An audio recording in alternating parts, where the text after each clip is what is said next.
Agradecemos a Deus por essa oportunidade que nos dá de estar na sua casa para adorar e louvar ao nome de Jesus. Nosso Deus é digno de toda a honra, toda a glória, de todo louvor. Livro de Êxodo, capítulo 12, versículos 12 e 13. E eu passarei pela terra do Egito esta noite, e ferirei todo o primogênito da terra do Egito, desde os homens até os animais, e sobre todos os deuses do Egito farei juízo. Eu sou o Senhor. E aquele sangue vos será por sinal nas casas que estiverdes. Vendo eu o sangue, passarei por cima de vós, e não haverá entre vós praga de mortandade quando eu ferir a terra do Egito. 22 e 23. Então tomai um molho do isopo, molhai-o no sangue que estiver na bacia, e lançai na verga da porta e ambas as ombreiras do sangue que estiver na bacia, porém nenhum de vós saia da porta da sua casa até amanhã, porque o Senhor passará para ferir os egípcios. Porém, quando eu vir o sangue na verga da porta e ambas as ombreiras, o Senhor passará aquela porta e não deixará ao destruidor entrar em vossas casas para vos ferir. Tome exemplo de bondade. Hoje é um culto de Santa Ceia e é um dia em que se comemora a Páscoa dentro da nossa sociedade. Nós vamos estar vendo hoje sobre a primeira Páscoa, aquela que aconteceu quando o povo de Israel estava na escravidão, quando o povo de Israel estava há 430 anos dentro do Egito. E Deus vai intervir, libertar aquele povo, levantou um libertador. Nós sabemos que foi Moisés, junto com o seu irmão Arão, que Deus levantou aqueles homens para resgatar aquele povo, tirar da servidão, tirar da escravidão. Nós também sabemos que tudo que foi escrito no Antigo Testamento tem uma figura, é uma imagem da realidade, daquilo que realmente iria se cumprir. E quando Deus agiu aqui nessa escritura, Ele estava nos trazendo lições para as nossas vidas hoje. O nosso Deus, Ele nunca perdeu o controle, Ele sempre esteve no controle da história. A Bíblia diz que o Cordeiro de Deus foi morto antes da fundação do mundo, ou seja, antes de Deus criar o homem, Deus já sabia quais seriam as atitudes do homem, e Deus já tinha preparado um meio de resgate das nossas vidas. Isso fala do grande amor de Deus para conosco. E quando nós olhamos para o livro de Êxodo, capítulo 12, desde o versículo 1 começa dizendo: e falou o Senhor a Moisés e a Arão na terra do Egito, dizendo. Isso nos faz pensar que, mais uma vez, é Deus quem procura o homem. O povo de Israel estava na escravidão. O povo de Israel estava sofrendo, mas em meio ao sofrimento, em meio à escravidão, Deus estava olhando. Se nós olharmos um pouco antes, no livro de Êxodo, capítulo 3, nós vamos entender, nós vamos ver que quando a nação de Israel estava sofrendo, quando o povo de Israel estava na escravidão, a Bíblia diz que Deus olhou, Deus viu e Deus desceu para dar livramento. Isso me faz entender e compreender que quando você está na luta, Quando você está na prova, você não está vendo o sinal de vitória, você não está vendo o sinal do agir de Deus, pode não estar vendo, mas Deus está trabalhando, porque o nosso Deus trabalha em todo o tempo. Há motivo de dar glórias a Deus e acreditar que Deus se importa com as nossas vidas. Eles estavam lá na terra do Egito, lá na escravidão, e foi lá que Deus foi agir. E diz o versículo 2: este mesmo mês, você será o princípio dos meses, você será o primeiro dos meses do ano. Deus apareceu para Moisés e estava dizendo: o que vocês vão comemorar agora, Páscoa. Quando nós lemos aqui no versículo 12, versículo 13, a Bíblia diz que se o povo colocasse o sangue na verga das portas, o sangue do cordeiro, o anjo da morte, o anjo da destruição, o anjo do juízo de Deus que iria passar, ele iria passar por cima, ele não iria chegar naquela casa. Páscoa significa passar por cima. Então Páscoa simboliza proteção, livramento. E agora, quando nós olhamos aqui no versículo número 2, está dizendo então que será o princípio dos meses. Quando nós olhamos aqui no 13:4, diz: hoje no mês da Bíblia vós saís. Então aconteceu no mês da Bíblia. Êxodo 34:18, a festa dos pães ázimos guardarás 7 dias, comerás pães ázimos como te tem ordenado, ao tempo apontado do mês da Bíblia, porque no mês da Bíblia saíste do Egito. Esse mês da Bíblia, se olhar para o nosso calendário, está entre o final de março e o mês de abril. Se fôssemos olhar para nós, aqui seria entre o mês 3 e mês 4, mas Deus está dizendo: vocês vão começar a contar como seja o primeiro mês, porque estou começando uma nova história. Era um novo tempo para a vida do povo de Deus, do povo de Israel.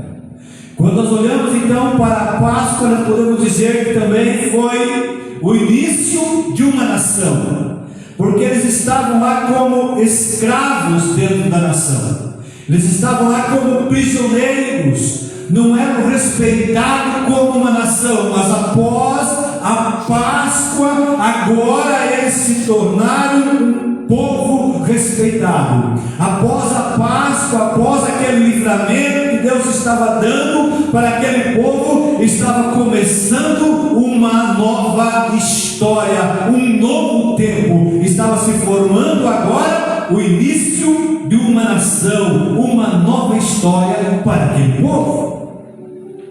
Mas como eu disse antes, tudo que estava ali seria figura do que Deus iria fazer no futuro, quando o verdadeiro Cordeiro aparecesse, o Cordeiro de Deus.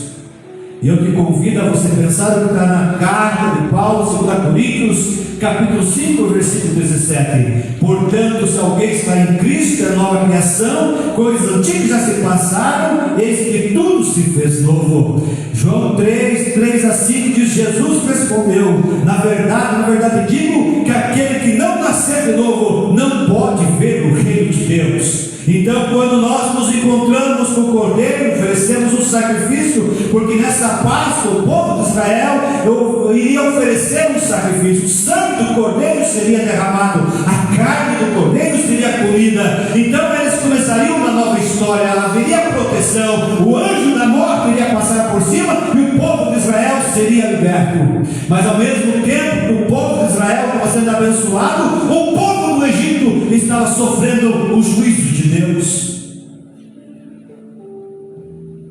E quando nós olhamos então para a palavra de Deus, Jesus está dizendo que para nós ter uma nova história, já que estava representando o que viria no futuro. Quando nós nos encontramos com Cristo, somos nova criatura. E para se encontrar com Cristo é necessário um novo nascimento, é necessário uma transformação, é necessário uma libertação, e o sangue de Jesus Cristo nos garante isso. Se formos olhar Gálatas 2:20, o apóstolo Paulo escreveu: fui crucificado com Cristo, assim já não sou eu que vive, mas Cristo vive em mim. Esse é o que nasceu de novo. Tinha uma profecia no Ezequiel, profeta Ezequiel 36:26: darei a vós um coração novo, porém um espírito novo em vocês. Efésios 4:22 e 24: despojaram-se do velho homem e revestiram-se do novo, criado para semelhança a Deus. Romanos 6:4: fomos, pois, sepultados com ele na morte pelo batismo, para que, como Cristo foi ressuscitado, assim andemos também em novidade de vida. Se nós formos olhar o livro, o capítulo de Êxodo, capítulo 12, e ver no final, está dizendo que só poderia participar da Páscoa aquele que fosse circuncidado. Era um pacto de Deus com o povo de Israel, com os judeus, para que um homem pudesse participar da Páscoa. Se viesse um outro que não era judeu e agora vai fazer parte do judaísmo, teria que passar pela circuncisão para poder participar da Páscoa. E se participasse da Páscoa sem ser circuncidado, seria considerado como um amaldiçoado, um maldito, não teria a bênção de Deus. Quando Jesus veio para estabelecer o seu reino, quando Jesus veio com o seu evangelho, Jesus deixou apenas duas ordenanças. A primeira, o batismo. É por isso que nós ensinamos que para participar da Santa Ceia é necessário que a pessoa seja batizada. Mas não é simplesmente trazer para dentro da igreja e batizar. É necessário pregar o evangelho ensinando, fazendo discípulo. A pessoa precisa ter o processo do arrependimento, o processo da conversão, porque a água do batismo não é mágica.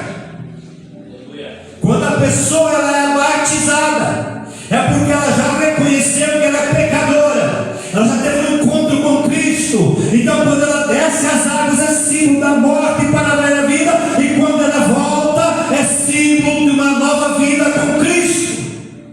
É algo espiritual. E agora a pessoa passa a viver com Cristo, andar com Cristo, viver em santidade. E quando falhamos, erramos, Jesus disse que devemos lavar os nossos pés. Ou seja, todo dia a palavra de Deus tem que trabalhar nas nossas vidas. Porque agora para o cristão não é mais Páscoa, para nós agora é Santa Ceia, é comunhão com Cristo, é uma vida de santidade, é andar com Cristo lado a lado.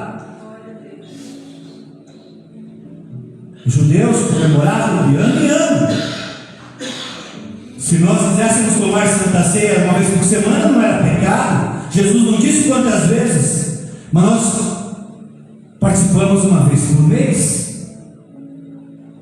Estamos lembrando do verdadeiro Cordeiro, porque nós vamos ver aqui um Cordeiro que foi sacrificado, mas era somente uma figura do que viria. Quando nós olhamos para Colossenses 3:10, diz: se revestiram do novo, qual está sendo renovado em conhecimento, a imagem do seu Criador. Quando a pessoa se encontra com Cristo, deixa Deus trabalhar, o Espírito Santo trabalhar, então o velho homem vai morrer. E quando fala do velho homem, está falando da natureza carnal, da natureza sem Cristo, da natureza que está vivendo nas obras da carne, as quais são manifestas: prostituição, embriaguez, orgias, inimizade, porfias, enfim, tudo que não presta. Mas quando a pessoa se reveste de Cristo, o Espírito de Deus vai produzir em nós o caráter de Cristo, o fruto do Espírito: amor, gozo, paz, longanimidade, benignidade, temperança, mansidão, a fidelidade. E contra estas coisas não há lei, não há condenação. Glórias a Deus por isso. É o Espírito de Deus que trabalha em nós. É Deus que nos transforma, é Deus que nos liberta. Se nós buscarmos no Senhor, Ele tem poder para mudar as nossas vidas. Mas precisa haver o desejo, a vontade de querer ter um encontro com Cristo. Se esse é o teu desejo, se você quer ter um encontro com Cristo, eu quero dizer que antes de você querer, Ele já provou que Ele te ama, Ele se interessa pela tua vida, pela tua alma. Quando nós olhamos para Êxodo, capítulo 12, os próximos versículos 3 e 4, falai a toda a congregação de Israel, dizendo: aos 10 deste mês, tome cada um para si um cordeiro, segundo a casa dos pais, um cordeiro para cada casa. Mas se a família for pequena para o cordeiro, então tome um só, com o seu vizinho, perto de sua casa, conforme o número das almas, conforme o comer de cada um. Fazei a conta para o cordeiro. Primeira coisa que devemos entender aqui, fala da suficiência do cordeiro. O cordeiro, ele é suficiente. Todas as famílias que ouvissem a voz de Deus e derramasse o sangue do cordeiro, fizesse um sacrifício, seriam protegidas. E como nós podemos entender, compreender que esse cordeiro que estava sendo sacrificado, os cordeiros, porque era mais do que um, cada família estava pegando o seu cordeiro, era uma figura do sacrifício de Jesus. A suficiência no sacrifício de Jesus.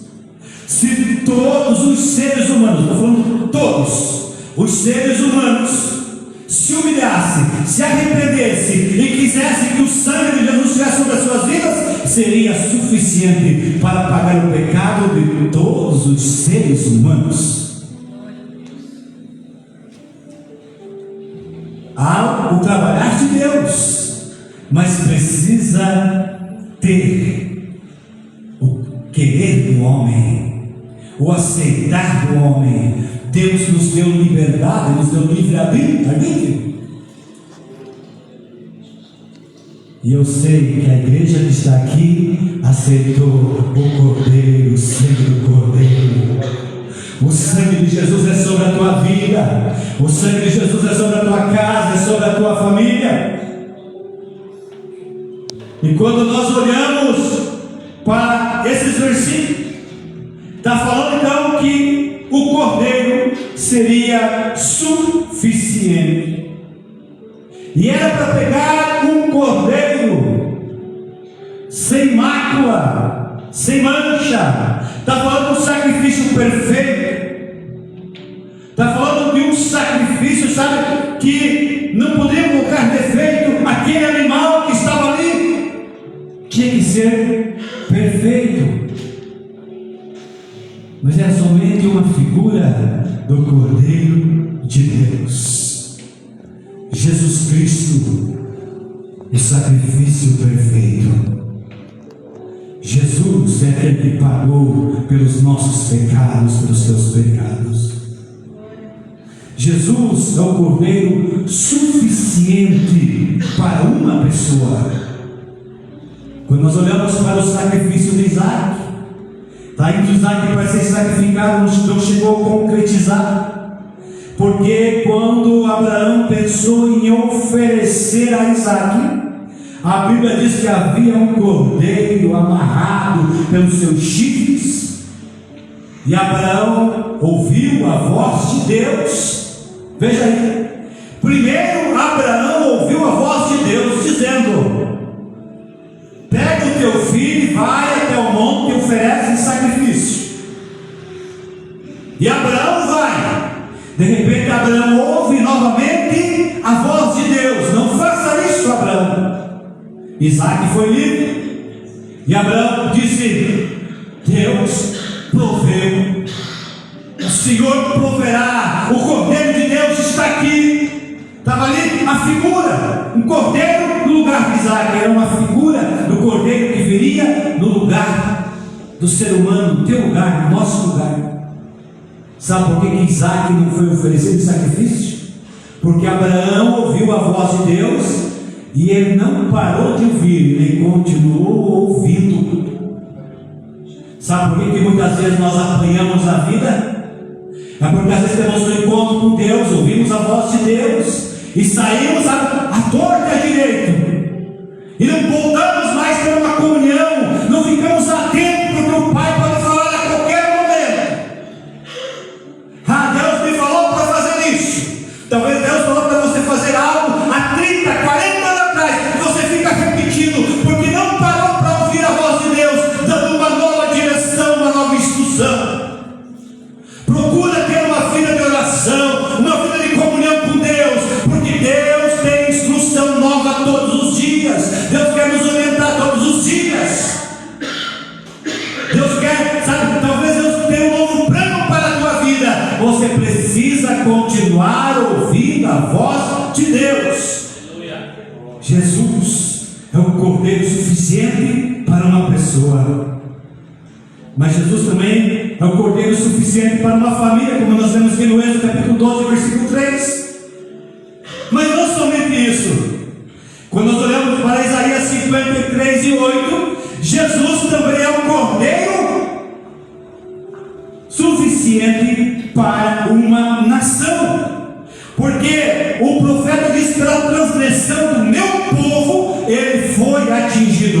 Quando o profeta Isaías estava vendo o futuro, vendo o Cordeiro de Deus sendo sacrificado, ele diz: foi pela transgressão do meu povo, foi pela transgressão do povo judeu. Então o Cordeiro de Deus, ele é suficiente para uma pessoa, ele é suficiente para uma família, e ele é suficiente também para uma nação.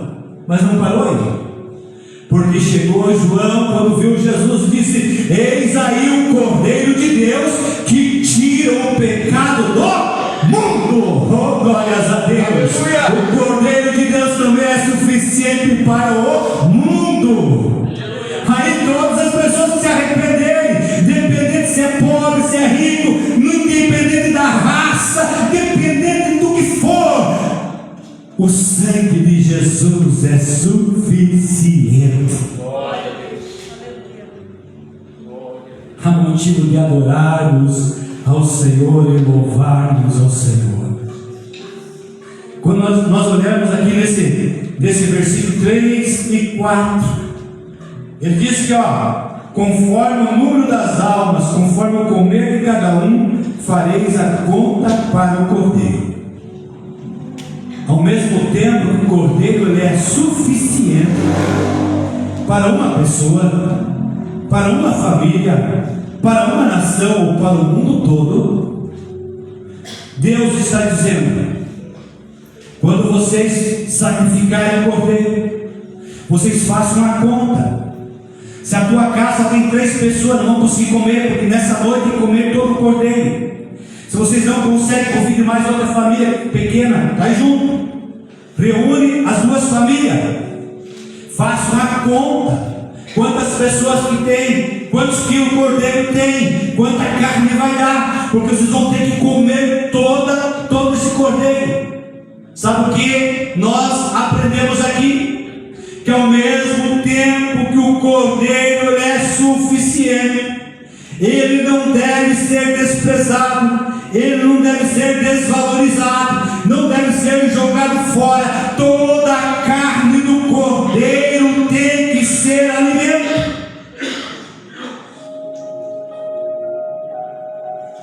Quando nós olhamos para o Evangelho de João capítulo 6, Jesus disse desde o início que tinha pessoas seguindo ele porque queriam o reino. Tinha pessoas que estavam seguindo ele porque queriam cura. Tinha pessoas que estavam seguindo ele porque queriam pão. Então ele vai fazer um teste para ver qual era o motivo. Por que você está seguindo a ele? Por que os discípulos estão seguindo e ele chega a uma altura. São muitos versículos, são mais de 60 versículos. E ele vai chegar numa altura e vai dizer: para ter parte comigo, tem que beber do meu sangue, tem que comer da minha carne. Então aquele povo estava seguindo Jesus por vários tipos de interesse, mas não porque eram discípulos, não porque queriam seguir os ensinamentos do Mestre, somente queriam Jesus como Salvador, mas não Jesus como Senhor. Não queriam ouvir as suas ordens, não queriam ouvir os seus ensinamentos, apenas queriam milagres, apenas queriam bênção. Então, quando o povo entra nessa situação e ouve essas palavras de Jesus: para fazer parte de mim, você tem que comer a minha carne, beber o meu sangue. Alguns disseram: esse homem é louco, esse homem está falando bobagem, quem pode suportar isso, quem pode ouvir isso? E começaram a abandonar a Jesus, não entenderam, não compreenderam e se afastaram do Mestre, foram para longe de Jesus. Jesus então olha para os discípulos: e vocês que estão aqui, que vocês querem que as crianças também? Aí Pedro disse: mas para onde iremos? Nós, só o Senhor tem palavras de vida eterna. Eles não estavam entendendo, eles não estavam compreendendo, aquele povo não estava entendendo e compreendendo que precisava se alimentar do Cordeiro. Quando nós participamos da Santa Ceia, quando nós comemos do pão, nós devemos procurar ter uma vida de santidade, uma vida que agrada a Deus. Não estou falando de nós ser perfeito, não, mas nós vamos nos alimentar de Cristo. A Santa Ceia vai nos dar força, vai nos dar graça. Nós estamos fazendo uma aliança, um pacto com Deus.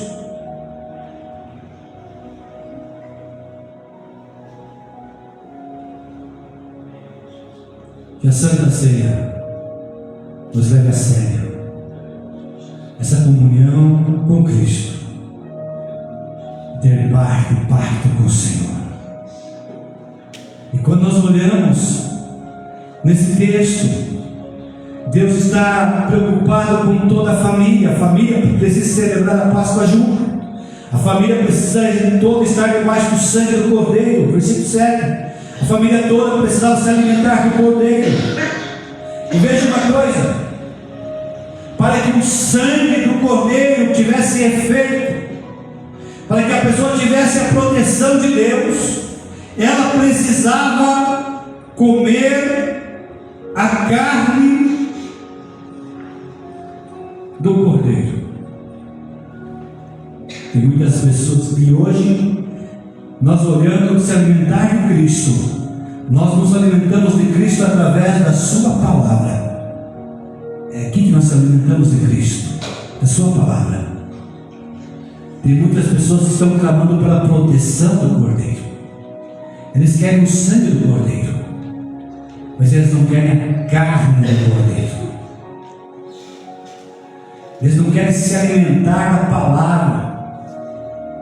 Às vezes a pessoa quer, sabe, a bênção de Deus, mas ela passa a semana em casa e a Bíblia não é aberta. Ela não tira tempo para orar, conversar com Deus, sabe? Nós precisamos ter um altar em casa. Nós precisamos começar o dia orando. É necessário, é preciso. Eu não estou falando que você tem que ficar uma hora orando, duas horas, não. Talvez um minuto, dois, mas você vai dobrar o joelho e vai dizer: Deus, eu estou aqui apresentando-me diante de Ti. Eu estou consagrando esse dia ao Senhor. Deus coloca temor na tua vida, porque eu ando em santidade diante de Ti. Quer a proteção de Deus, quer que o sangue de Jesus te proteja, se alimente da palavra de Deus.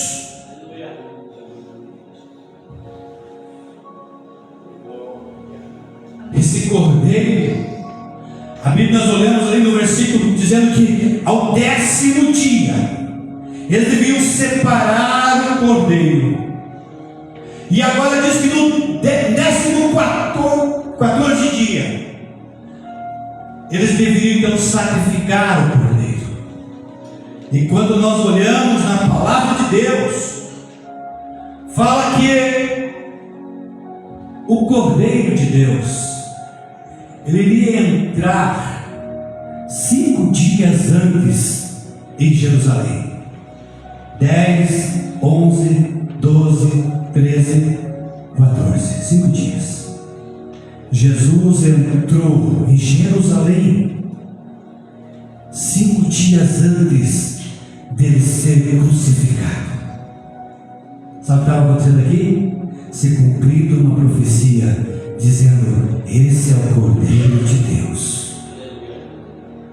Nada, hoje foi lido por um Vicente, Salmo 22. Nada que aconteceu na vida de Jesus foi por acaso, já estava escrito. Deus estava no controle da situação.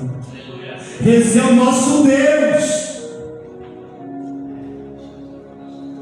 E diz a palavra de Deus: e tomarão do sangue e porão em ambas as ombreiras e na verga da porta, nas casas em que o comerem. Está aí. A pessoa vai colocar o sangue na porta, mas só vai colocar na porta o sangue da proteção quem comer a carne. Mas olha, carne de cordeiro é bom, né? Qual seria o problema? Mas se nós continuar lendo aqui, está dizendo: e naquela noite comerão a carne assada ao fogo, no fogo, com pães asmos e com ervas amargosas o comerão. Não é comer de qualquer jeito. A carne tem que ser assada no fogo. Estava profetizando o fogo, o sofrimento que o Messias iria passar.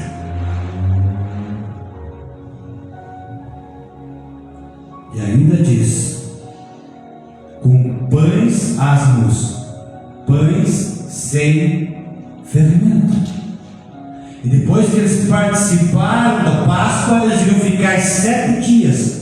Já tinha feito uma varredura na casa, nenhum tipo de fermento, nada de fermento na casa. E aí eles iriam ficar por 7 dias comendo pão sem fermento. Quando eles saíram do Egito, e saíram carregando massa de pão para fazer do caminho, porque saíram correndo com muita pressa, e levando aquela massa de pão sem fermento. O fermento simboliza um símbolo do pecado. Se você for, tem vários versículos bíblicos, não temos tempo para isso, mas se você precisar vai ver. São vários versículos bíblicos mostrando que o fermento fala de hipocrisia, fala de pecado, fala de tudo que não presta. E o fermento ele se esconde. Depois do fermento parece estar escondido, mas de repente ele incha, ele cresce.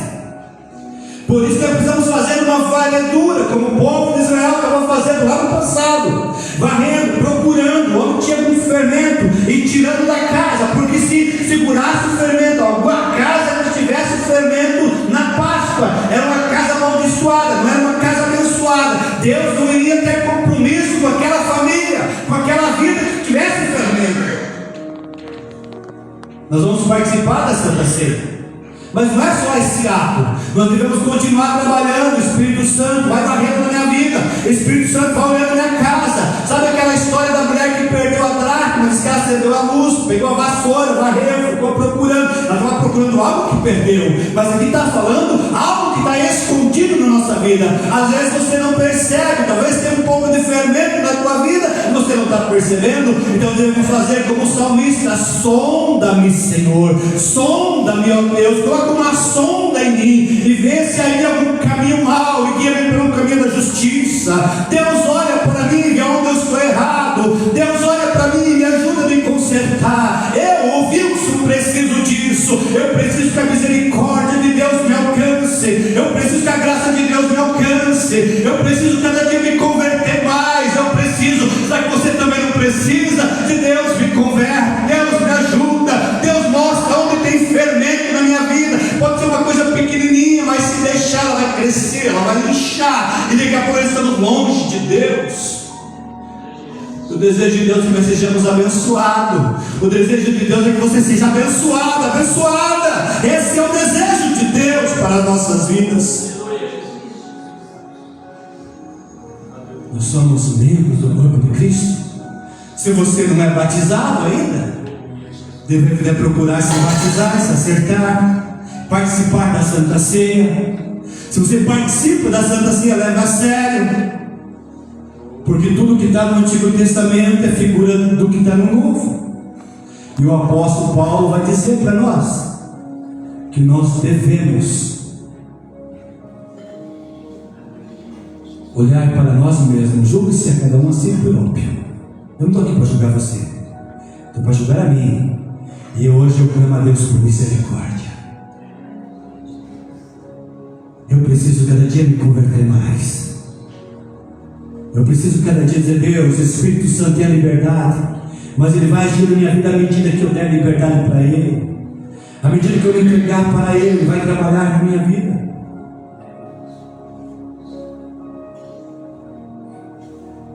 Quando fala de ervas amargas, que era para fazer um molho de ervas amargas, está falando para o povo de Israel lembrar: vocês vão comer a carne do cordeiro, vão comer o pão sem fermento, que segundo o pecado. Também fala de pressa, em outras palavras também, vocês não vão esperar o pão crescer, vocês vão sair com pressa, vocês não estão aí para perder tempo. Nós temos que, remir o tempo, nós não temos que ficar aí se preocupando com tantas coisas, nós temos algo mais principal para fazer. Nossa vida espiritual é mais importante, a tua vida espiritual é mais importante. Não fica perdendo tempo, também fala de não perder tempo. E aí, quando fala das ervas amargas, está lembrando do sofrimento que o povo passou lá no Egito. Eu quero lembrar a você como seria a tua vida sem Cristo. Se Cristo não tivesse entrado na tua vida, como seria a tua vida? Ervas amargas.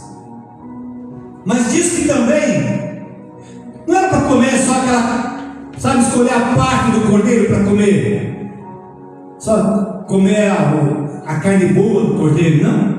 Vocês vão comer a cabeça, vocês vão comer a fressura, vocês vão comer os pés do cordeiro, vão comer tudo. O pastor Neuzinho trouxe para nós dias atrás um estudo junto com toda a igreja sobre as armaduras do Espírito. E lembra que lá fala do calçado, da preparação do Evangelho? Quer crescer espiritualmente? Tem que comer os pés do cordeiro.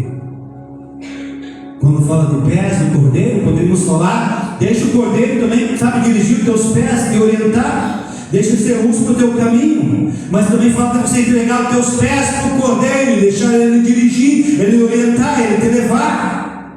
Você evangelizar, trabalhar, quer crescer? Trabalha para Deus. Sabe por que às vezes a gente não cresce? Fica preocupado com os nossos problemas, fica preocupado com a nossa vida. Daí nós ficamos sempre chorando, sempre se lamentando. Mas quando nós esquecemos de nós e começamos a olhar, como ontem à noite o pastor estava falando, lá daquelas pessoas que precisam de ajuda e tantos outros que precisam de ajuda, quando começa a olhar para o mundo, para as almas sem Cristo que estão gemendo, que estão sofrendo, você esquece do teu problema, porque vê que o teu problema não é nada comparado com as almas que estão sem Cristo, que precisam ser alcançadas pelo Evangelho. Quando fala da cabeça do cordeiro, está falando que você deixar comer toda a palavra por inteiro, você não escolher, e deixar que Cristo seja a sua cabeça, que Cristo oriente a tua mente, os teus pensamentos. Quando fala de entranhas, fala de amor, de compaixão. Eu peço para Deus: Deus me ajuda, Senhor, que eu consiga me importar com as pessoas, que eu consiga chorar pela tua igreja, que eu consiga chorar pelos pecadores, que eu consiga chorar por almas que não conseguem chorar. Eu preciso me derramar, eu preciso me desmanchar. Nós precisamos. Aonde Jesus ia, ele sentia compaixão. E Jesus espera que nos sinta compaixão. Se fôssemos, nosso tempo não permite. Aqui, se for olhar todos os versículos que tem no Êxodo 12, tem muita coisa para nós aprender. Procura ler. E esse esboço que eu tenho, eu vou pôr no grupo depois. Se os irmãos quiserem ler, leia com o tempo. Tem muita coisa aqui, muita coisa. O tempo não permite, mas você pode ler, meditar, estudar, vir aqui pregar, Essa mensagem Aqui tem um esboço muito bom. Eu quero que você leia, você medite, vou pôr lá no grupo. E vocês meditem. Agora, veja uma coisa. Não adiantava o cordeiro ser derramado, ter o sangue. Eu vou derramar, vou sacrificar o cordeiro, vou comer a carne do cordeiro, mas eu não vou aplicar o sangue. Não adianta nada. Porque se a pessoa comesse lá, derramasse e não colocasse o sangue na porta, o anjo passaria, entraria e haveria morte. Tinha que aplicar o sangue. Também não adiantava dizer, não, eu não vou aplicar o sangue na porta, fica feio, vou aplicar lá na janela dos fundos. Não, é na porta, é na frente, para que todo mundo veja. Eu sou crente em Jesus Cristo, o sangue de Jesus está sobre a minha vida e eu não tenho vergonha disso. Você não pode ter vergonha de sair na rua carregando uma Bíblia. Você não pode ter vergonha de sair falando de Jesus para as pessoas, porque o sangue do Cordeiro tem que estar na porta. Pastor Marcos, ora por nós.